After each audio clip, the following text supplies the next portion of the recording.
Hey guys, what's up and welcome back to Two Toe Tags Metal Reviews, and today we're giving you guys our first impressions of the brand new Amon Amarth album titled Berserker.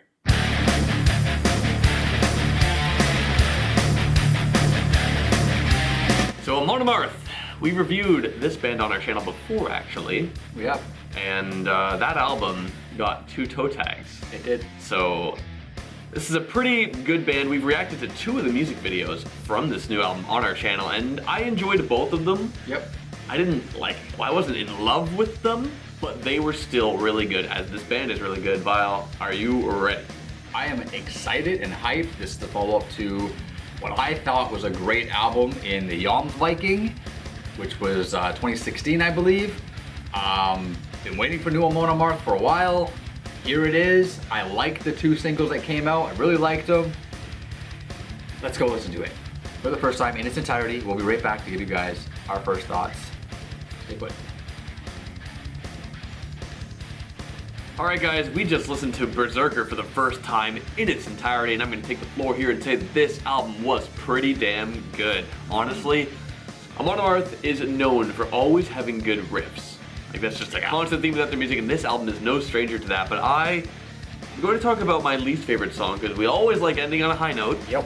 And that would be track number 3, Mjolnir, Hammer of Thor. This song gave me a little bit of an expectation with the intro having the, the hammer strikes in it, and I thought, what if they incorporate this into the song? I think that would be cool, but not only did they not do that, but the rest of the song felt very bland. Yep. And the longer that this album went on, all the other songs stood out way more than this one, making this one look worse and worse as it would go. I wrote, there wasn't much to say. It didn't feel very interesting, and I really was not very fond of the solo in that song. That being said, that's really the only song I dislike. Everything else was either good or better, and I'll talk about 2 of my top ones. Raven's Flight, track number 6, and Shield Wall, track number 4.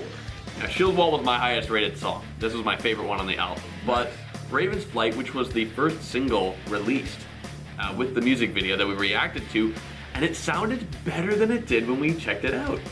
At least to me. And I think that's because now that it has context in the album, it's able to shine even more.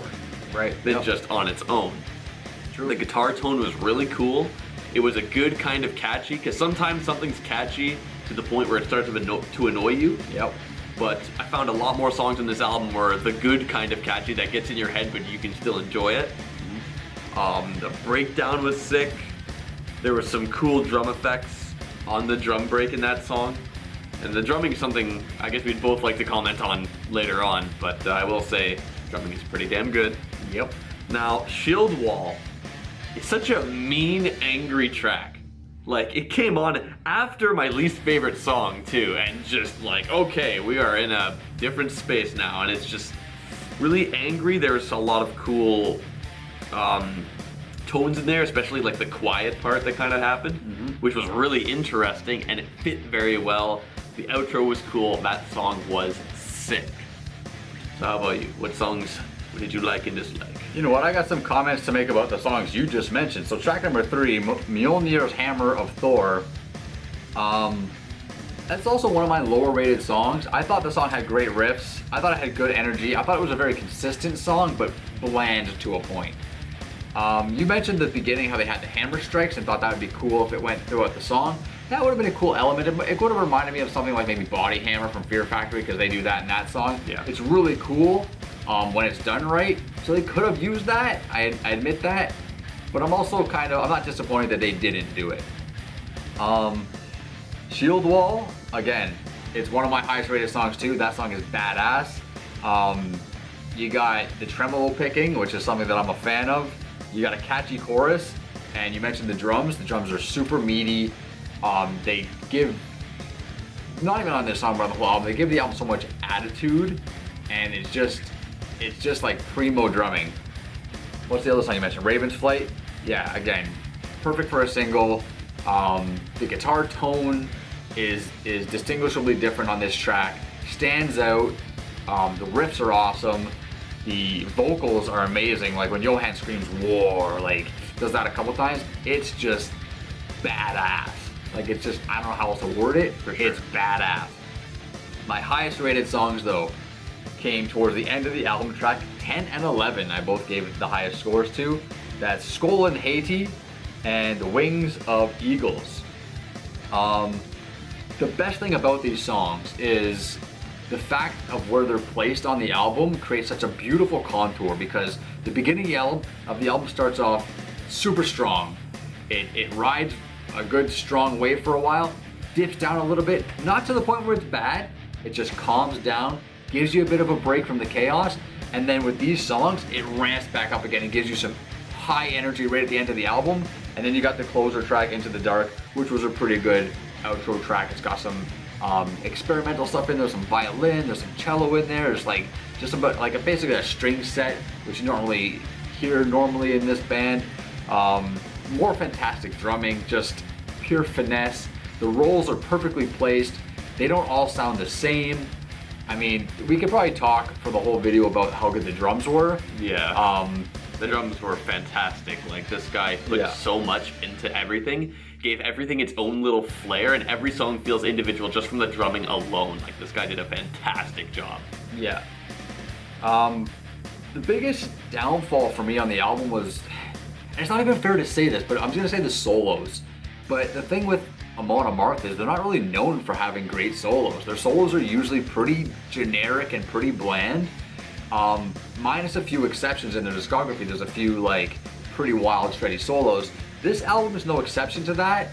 There's really nothing. There's really no flair there. But I guess that's just a personal gripe.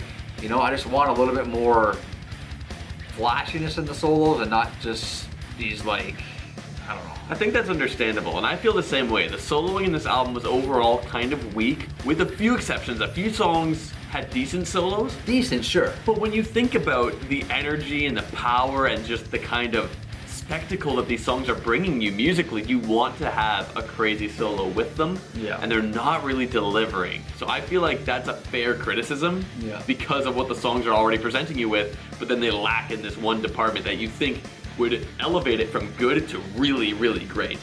I think it would, but hey man, that's the style of the band. You know, they're great at the riffing, the soloing, they're a little bit lackluster. I did notice there was a few experimental type of things on this album though. Like the intro track seemed a bit experimental to me, the outro track was experimental.